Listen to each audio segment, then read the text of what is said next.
¿Te gusta tener problemas? ¿Te gusta que se te presenten dificultades y no poder alcanzar lo que te habías propuesto? Yo creo que a nadie. Tal vez alguien podría decir, me gustan los retos, me gusta trabajar bajo presión. Bueno, ¿cómo podemos evitar problemas en nuestra vida? ¿Cómo podemos evitar perder tiempo, dinero, esfuerzo? Si conocemos y hacemos la voluntad de Dios. Dios tiene propósitos para cada uno de nosotros. Yo he escuchado que personas, cuando alguien pasa por un peligro, fue librado de la muerte, le dicen, es que Dios tiene un propósito para tu vida seguramente. Y he visto cómo algunos se sorprenden. ¿De veras? Claro que sí. No solo para ellos que estuvieron a punto de perder la vida y la libraron, para todos y cada uno de nosotros Dios tiene propósitos y es importante que los conozcamos. Muchas veces las personas piden a Dios, ayúdame, hacen un plan, tienen un propósito, comienzan a hacer las cosas y luego piden, Señor, ayúdame. No podemos convencer a Dios que haga lo que Él no quiere. No podemos convencer a Dios que nos dé lo que no es para nosotros. Lo que podemos y debemos hacer es buscar qué es lo que Dios tiene preparado para nosotros. Pedirle. Dice la Biblia que si pedimos algo conforme a su voluntad, Él nos oye. Bueno, para nosotros puede ser difícil entenderlo, pero una vez que nos iniciamos, vamos a descubrir que Dios es grande y maravilloso. Él ha preparado de antemano cosas para nosotros, va delante nuestro. Efesios 2:10 dice así, porque somos hechura suya, creados en Cristo Jesús para buenas obras, las cuales Él preparó de antemano para que anduviésemos en ellas. Cuando entregamos nuestra vida a Dios, comenzamos una nueva vida, una vida que está hecha por Dios, preparada por Dios. Dice la Biblia, lo que atéis en la tierra, hablando de una traducción literal del texto griego, lo que atéis en la tierra ya ha sido atado en el cielo. Lo que desatéis en la tierra ya ha sido desatado en el cielo. También dice, a los que perdonéis los pecados ya le han sido perdonados. Es decir, las cosas que nosotros hacemos en la voluntad de Dios es porque ya se hicieron en el cielo. Y tienen fruto y tienen propósito. Dios ha preparado cosas maravillosas para nosotros. Primera a los Corintios 2:9 dice, antes bien, como está escrito, cosas que ojo no vio, ni oído oyó, ni han subido al corazón del hombre, son las que Dios ha preparado para los que le aman. No hemos pensado, no hemos anhelado, a otras personas ni siquiera se les ha ocurrido, pero Dios las tiene preparadas para nosotros. En el cielo hay cosas que tienen tu nombre escrito, son para ti. Dice Jeremías 33:3, clama a mí y yo te responderé y te enseñaré cosas grandes y ocultas que tú no conoces. Son ocultas a nuestros ojos, a nuestra inteligencia, aún a nuestro corazón. Dios ha prometido mostrárnoslas. ¿Cómo es posible esto? Bueno, tenemos que buscarlo. Tenemos que vivir cerca de Él. Las bendiciones que Dios tiene es para que las vivamos cerca de Él. No lejos, no alejándonos de su voluntad. Tenemos que buscarlo si queremos esas bendiciones que Dios tiene para nosotros. Si queremos disfrutar esa vida, esa nueva vida abundante que Jesús prometió para los que le aceptan. Dice la Biblia que los que nacen del Espíritu son como el viento que sopla. Tú no sabes de dónde viene ni a dónde va, pero sopla. Y bueno, el que ha nacido del Espíritu así es. Imagínate tú como el viento. ¿A dónde vas? ¿Quién sabe? Dios tiene cosas grandes para tu vida, pero tenemos que ponerlos en las manos de Dios, estar dispuestos a que Dios gobierne, dirija, encauce nuestras vidas. Dice Habacuc 3:19, Jehová el Señor es mi fortaleza, el cual hace mis pies como de ciervas y en mis alturas me hace andar. Hay un himno muy antiguo que se llama Señor, tú me elevas. Dice en una parte, tú me elevas para pararme en las montañas. Tú me elevas para caminar por mares tormentosos. Soy fuerte cuando estoy sobre tus hombros. tú me elevas a más de lo que puedo ser. Bueno, un ejemplo de las maravillas de Dios para nosotros lo vemos en Mateo 14, 27 al 31. Es en una ocasión que Jesús le dijo a sus discípulos: vayan al otro lado del mar, yo después los alcanzo. Los discípulos se subieron a una barca y fueron para allá. Se desató una tormenta tremenda a medianoche. Después Jesús apareció ahí en el mar, creían que era un fantasma, pero Jesús les habló. Versículo 27 dice que Jesús les dijo: ten ánimo, yo soy, no temáis. Entonces le respondió Pedro y dijo: Señor, si tú eres, manda que yo vaya a ti sobre las aguas. Y Jesús le dijo: ven. Y descendió Pedro de la barca, andaba sobre las aguas para ir a Jesús. Pero al ver el fuerte viento, tuvo miedo, y comenzando a hundirse, dio voces diciendo: Señor, sálvame. Al momento Jesús, extendiendo la mano, asió de él y dijo: hombre de poca fe, ¿por qué dudaste? Pedro pudo andar sobre las aguas cuando obedeció que Jesús le dijo: ven. Pero cuando Pedro vio las circunstancias que lo rodeaban, el mar, que era lo que estaba pisando, y el viento tremendo, tuvo temor y comenzó a hundirse. Bueno, sin duda Pedro sabía nadar, pero el mar estaba tormentoso. Sálvame que perezco, exclamó. El Salmo 32, 8 y 9 dice así: es una promesa de Dios. Te haré entender y te enseñaré el camino que debes andar. Sobre ti fijaré mis ojos. No seáis como el caballo o como el mulo sin entendimiento, que han de ser sujetos con cabestro y freno, si no, no se acercan a ti. Dios tiene cosas para nosotros, las ha preparado de antemano, pero tenemos que buscarlo, clamar a Él. Él nos la va a mostrar, cosas grandes y maravillosas, pero tenemos que estar cerca de Él, buscarlo. Y dice de una manera muy clara el salmista: pero no seas como el mulo o como el caballo, que no entienden. Si no están sujetos con un mecate, no se acercan a ti, se van. Bueno, en ocasiones no entendemos lo que nos sucede o lo que nos explican. Dios ha prometido darnos a entender. Te haré entender el camino que debes andar. Te haré entender y te enseñaré el camino que debes andar. Dios nos habla de una manera y de otra, y de otra.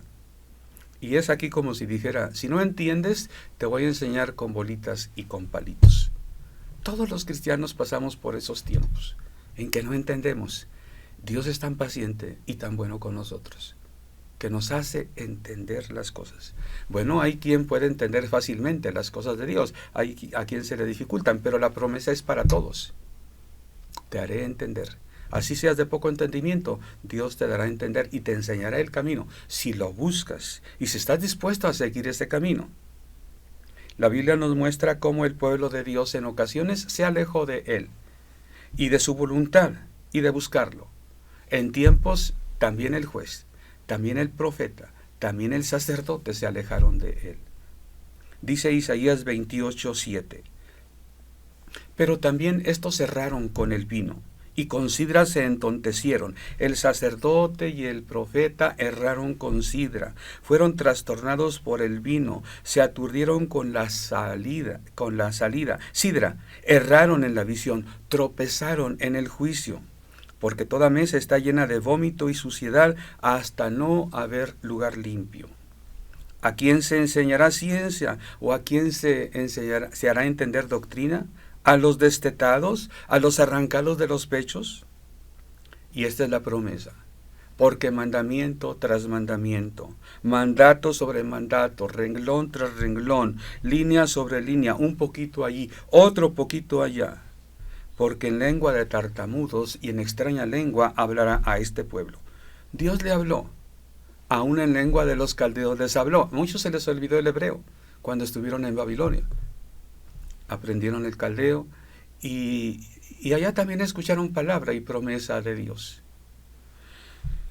Puede ser que Dios haya desechado a algunas personas, porque el que se aleja de Dios, Dios nos da libre voluntad. Si tú quieres vivir lejos de Dios, Dios te va a permitir que vivas lejos de Dios. Pero si Dios te ha llamado, Si tú has atendido a ese llamado, Dios te va a buscar y te va a buscar y te va a buscar. El profeta Jonás, por ejemplo, él conocía a Dios, sabía oír la voz de Dios y Dios lo había utilizado como profeta, pero en una ocasión desobedeció al Señor.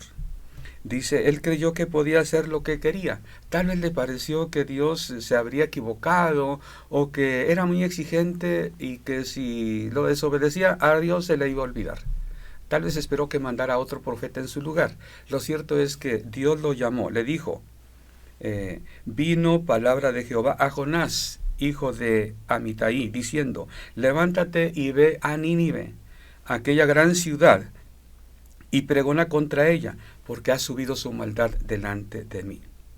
Y Jonás se levantó para huir de la presencia de Jehová a Tarsis, y pagando su pasaje, y descendió a Jope, y halló una nave que partía para Tarsis, y pagando su pasaje entró en ella para irse con ellos a Tarsis, lejos de la presencia de Jehová.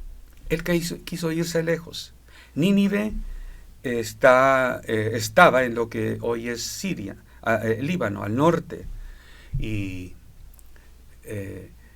Tarsis está por allá al sur de España, en lo que es el sur de España hoy. Algo muy distante, muy diferente. Dios me manda para el norte, yo me voy al poniente, hasta lo último conocido. Quería estar lejos de Dios. Hay personas que temen acercarse a Dios, no sea que Dios me vaya a poner a hacer algo que no me gusta, y se apartan de Dios. No quieren acercarse a Dios, no quieren leer la Biblia, no quieren asistir a una iglesia. Así fue Jonás. Sabía que había un Dios, pero quiso estar lejos de él para no hacer lo que Dios lo mandaba. Jonás pensaba, los de Nínive no merecen oír la palabra de Dios, no merecen que Dios los perdone, y no quiso predicarles. Se fue lejos de Dios. Pero Jonás estaba equivocado. Él se le olvidó que no podía huir de la presencia de Dios, como dice el Salmo 139. ¿A dónde me iré de tu espíritu y a dónde huiré de tu presencia? Dios lo buscó y lo trajo de nuevo a tierra y lo hizo cumplir su voluntad. Es muy conocida la historia de Jonás en el vientre del pez. A veces el cristiano hace lo que le resulta más fácil o lo que se le presenta. Se le ocurrió a Jonás ir a Tarsis. Tal vez tendría algún pariente en Tarsis, tal vez tenía pendiente de conocer aquellas lejanas tierras, tal vez quería ir a predicar, quién sabe. ¿Tendría mucho dinero? No sabemos, pero él dijo, se dirigió a Jope. Aquí a mis espaldas está el puerto de Jafo, lo que fue Jope. Y bueno, ahí Jonás tomó una embarcación que iba para Tarsis. Cosa curiosa, tenía el dinero para el pasaje. Debe haber costado mucho. Desde ahí, desde Jope hasta Tarsis, hasta el sur de España. Pero él fue hasta allá. No cabe duda que quería estar lejos de Dios. Hay circunstancias que se presentan, que Dios nos pone, pero hay circunstancias que nosotros buscamos. Tal vez casualmente se acordó Jonás que acababa de recibir un dinero extra, que a él se le había ocurrido ir a conocer por allá Tarsis. No sabemos, pero es curioso, me llama la atención que tuviese tan pronto a la mano y llegó a Jope y encontró un barco y que ya iba. Hay veces que las personas quisieran ir al primer lugar donde salga el siguiente avión, el siguiente autobús. Bueno, hay una circunstancia curiosa. La circunstancia de Jonás es interesante, pero hay algo que me llama la atención en el caso de Jeremías. Dios le habló. Bueno, Jeremías sabía que se avecinaba el peligro, se avecinaba que fueran expatriados el pueblo de Dios a Babilonia. El pueblo de Israel pasaba una situación por causa de su pecado muy especial. Estaba siendo sitiada la ciudad de Jerusalén. Pronto vendrían los caldeos y se los llevarían a Babilonia. Por cierto que Jeremías estaba en la cárcel en ese momento. Jeremías 32:8 dice así: Y vino a mí Anamael, hijo de mi tío, conforme a la palabra de Jehová, al patio de la cárcel, y me dijo: compra ahora mi heredad, que está en Anatot, en tierra de Benjamín, porque tuyo es el derecho de la herencia y a ti corresponde el rescate. Cómprala para ti. ¿Qué pensarías si alguien te ofrece, cómprame este terreno? Tú estás en la cárcel. Están todos prontos para ser expatriados, sacados de su patria. ¿Para qué quiero un terreno? Bueno, ¿y para qué quería Hanameel el dinero? Tal vez pensó que era más fácil tener dinero consigo, esconder el dinero, la plata, el oro, que esconder un terreno. Lo cierto es que no es nada atractivo comprar una propiedad si estás a punto de ser echado de tu patria. Es más, si en este momento estás en la cárcel, pero fue una circunstancia que se le presentó a Jeremías. Nadie habría hecho eso, comprar una propiedad. Jeremías lo hizo. Fue una circunstancia que se le presentó inverosímil, pero Jeremías lo compró. Hay veces que Dios nos manda a hacer cosas. Hay veces que se nos presentan circunstancias que decimos, ¿pero cómo? Bueno, si Dios nos ha llevado allá, dice la Biblia que todas las cosas nos ayudan a bien. Jeremías la compró, le pidió a Baruch, guárdala, métela en un jarrito para que se conserve esa escritura ahí. La escritura de que él compró a su primo esa propiedad. Su primo muy astuto, muy hábil para las ventas, para los negocios. Oye, Jeremías, tú tienes el derecho de comprar mi propiedad, de rescatarla. Seguramente él estaba a punto de perderla y cuando es así, el pariente más cercano tenía derecho a comprarla, más derecho que otros. Así es que apela a ese derecho de Jeremías y su primo va y se lo ofrece. Jeremías lo compra. Dios le proveyó dinero a Jeremías lo compró en obediencia a Dios. Dios le había dicho, va a venir tu primo y te va a ofrecer un terreno, se lo compras. Tal vez Jeremías no sabía del todo, pero Dios le reveló su propósito.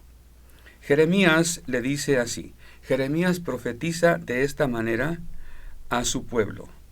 El 44 dice así, heredades comprarán por dinero. Esa es la profecía de Jeremías. Vendría el tiempo, aunque el pueblo sería llevado cautivo a Babilonia, pero después de ello vendrían tiempos en que la gente podría comprar por dinero. Harán escritura y la sellarán y pondrán testigos en tierra de Benjamín y en los contornos de Jerusalén y en las ciudades de Judá y en las ciudades de las montañas y en las ciudades de Cefela y en ciudades del Néguev, porque yo haré regresar sus cautivos, dice Jehová. Bueno, Dios nos lleva a su voluntad de una y de otra manera. Ruth es un ejemplo de la providencia de Dios. Ruth la moabita enviudó, así como su cuñada enviudó, concuña enviudó también. Se quedó sola Noemí, ya siendo anciana. Ruth no dejó a su suegra anciana. Le dijo, a donde tú vayas yo iré. Tu tierra será tu tierra y tu Dios será mi Dios. Así Ruth acompañó a Noemí y regresaron por ahí a tierra de Belén. Siendo pobres, Ruth hizo lo que hacían los pobres, ir al rebusco en las cosechas y coger de lo que había quedado ahí, de lo que se ignoró en la cosecha, de lo que se cayó accidentalmente, de lo que ahí estaba. Halló gracia a los ojos de Booz, con quien después se casó, y vino a ser, bueno, pariente, antepasado de David, del rey David. Entró a la historia de la familia real de Israel, del rey David. Le dijo Booz, he sabido todo lo que has hecho con tu suegra después de la muerte de tu marido, y que dejando a tu padre y a tu madre y la tierra donde naciste, has venido a un pueblo que no conociste antes. Jehová recompense tu obra y tu remuneración sea cumplida de parte de Jehová, Dios de Israel, bajo cuyas alas has venido a refugiarte. Booz le dio refugio, le dijo a sus trabajadores, déjenla que recoge libremente. Es más, dejen caer como accidentalmente más trigo para que ella lo recoja. No le impida nada. Ruth logró una gran cantidad, un efa de trigo para llevar a su suegra. Se alegraron de poder tener comida. Booz no le dice, yo la cobijé, yo le ayudé. Booz le dice, Jehová te ayude, Jehová a quien has venido a su tierra, Él te cubra. aquel Dios bajo cuyas alas te has venido a refugiar. Bueno, en el Nuevo Testamento encontramos también ejemplos de la providencia de Dios. Pablo, por ejemplo, él fue acusado injustamente de sedicioso, de problemático por las autoridades judías. Lo llevaron ante el tribuno y le dijeron, él es digno de muerte. Y lo acusaron. El tribuno le dijo, bueno, ¿qué pasa? El tribuno lo llevó ante Félix, el gobernador. Ahí lo acusaron los principales sacerdotes, las autoridades judías, no pudieron probarle nada. Félix dijo, pues no es culpable, pero él no lo dejó libre. Él quiso a ver si obtenía un dinero que le ofreciera a Pablo para que lo dejara libre, pero como Pablo, él estaba en la voluntad de Dios, él dejó que Dios obrara como él quería. Así Félix lo retuvo 2 años. Terminó el tiempo del gobierno de Félix, vino Festo a sustituirlo y Félix se lo entregó, le dijo, mira, pues aquí está este preso, yo no veo que sea culpable, ahí a ver, tú lo ves. Festo preguntó a Pablo, lo examinó, vio que no había nada por qué estuviera preso, pero igualmente no lo dejó libre, pero aprovechó que vino Agripa por ahí cerquita y le dijo, oye, rey Agripa, fíjate que tengo un preso que me dejó en herencia a Félix, y le expuso el problema. Agripa dijo, bueno, me gustaría oírlo y verlo.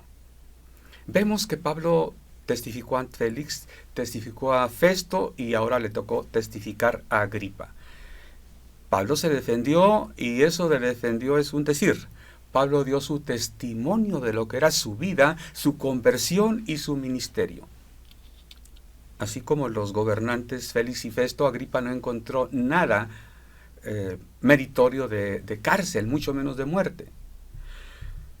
Viendo que las cosas eran tan largas, Pablo dijo, yo apelo a que me juzgue el César. Dios había librado a Pablo circunstancialmente, casualmente podría decir alguien, porque un sobrino de Pablo se enteró, casualmente oyó, que 40 judíos se habían juramentado entre ellos, no comemos ni bebemos nada hasta que hayamos matado a Pablo. El sobrino se lo dijo a Pablo y Pablo lo llevó ante un centurión y le dijo, mira, él quiere decirle algo al tribuno. De esta manera el tribuno dijo, pues está peligrosa la situación, decidió enviarlo con 470 soldados a Cesarea, custodiado durante la noche. Así fue como llegó por ahí Pablo a Cesarea ante las autoridades y Dios lo libró circunstancialmente. Estando ahí, Pablo apeló a que lo juzgara el César y de esta manera Pablo pudo llegar a Roma. Pablo había dicho antes que estaba ligado en espíritu ir a Jerusalén. Dios permitió que fuera a Jerusalén. Y también dijo, en espíritu estoy ligado para ir a Roma, y Dios permitió que fuera a Roma. Pablo había tenido la guía de Dios, el Espíritu Santo le había dicho, quiero que vayas a Jerusalén, quiero que vayas a Roma, y Pablo hizo propósitos, hizo planes en base a lo que Dios le dijo. Dios proveyó las circunstancias para que Pablo pudiera ir a Jerusalén y pudiera ir a Roma en su tiempo. Dios es maravilloso, Dios nos guía, Dios cumple sus propósitos. Pablo tuvo muchas dificultades, pero de todas ellas las libró el Señor. Previamente el Espíritu Santo le había dicho que iba a tener problemas, pero Pablo decía, él confiaba, si Dios me lleva para allá, yo voy allá. Si hay problemas, Dios sabrá librarme de ellos. Con razón Pablo nos dice, todas las cosas ayudan a bien a los que conforme a su propósito son llamados. Dice la palabra de Dios que Pablo fue llevado a Roma, custodiado por un centurión llamado Julio, el cual se portó muy bien con él, de una manera muy condescendiente. Apenas llegó al primer puerto, una parada que hizo el barco que iba hacia Roma, y Julio le permitió que cristianos, hermanos en la fe, atendieran a Pablo en todas sus necesidades. Dios es bueno con sus hijos. Cuando lo buscamos, nos muestra su voluntad. Cuando nos ponemos en sus manos, Él provee para que hagamos su voluntad. Así como Dios nos guía con su palabra, así como Dios a través del Espíritu Santo también nos da su dirección, Él pone circunstancias que nos ayudan a que podamos cumplir esa voluntad. Lo que tenemos que es aprender a oír la voz de Dios y a confiar al punto de que la podamos obedecer. Dios te bendiga, que en tu vida sea de abundancia, que tu vida sea fructífera, porque vives en la voluntad de Dios.